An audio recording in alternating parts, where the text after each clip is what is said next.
What should someone do if they do an OTA like Expedia and now they can't get a refund? What steps should they take? All right, thank you. I'm so glad you asked that one. All right, so first thing, I know a lot of people are going to be like, oh, well, I'm just going to call my bank and dispute it. That's the last thing you want to do, okay? Because first of all, the red tape is going to, which you learn, my brother, That was these my companies, first threat.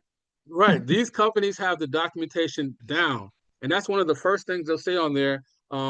Is it through a travel agency, an online travel agency? Was it a reservation done online? Think about it. They've been in business for like decades. They know the game, and they were losing too much money during the pandemic.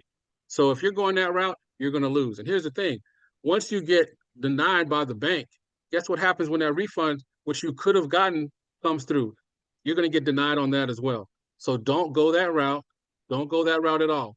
Now remember, like they said in politics, I'm not a politician, but I will say always follow the money. So you want to ask yourself, you look on the billing statement, who charged me? Was it, the hotel? Was it Expedia? Was it some other OTA? And find that out. That's important because you want to find out who actually has your money and then go through that process. So here's the thing. If it's through, let's say example four, through Expedia, and the decision maker is at the hotel, let's say it's a direct partnership in this scenario, they're going to stick to the policy. But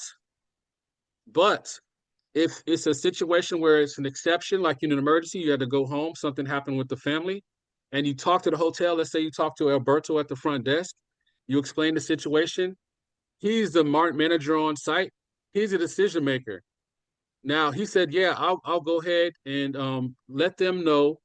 And then you call Expedia or the OTA. See what I'm saying? Now you have ammunition. Oh, I already spoke to Eduardo and I explained the situation, and he agreed that they're not going to charge for the night.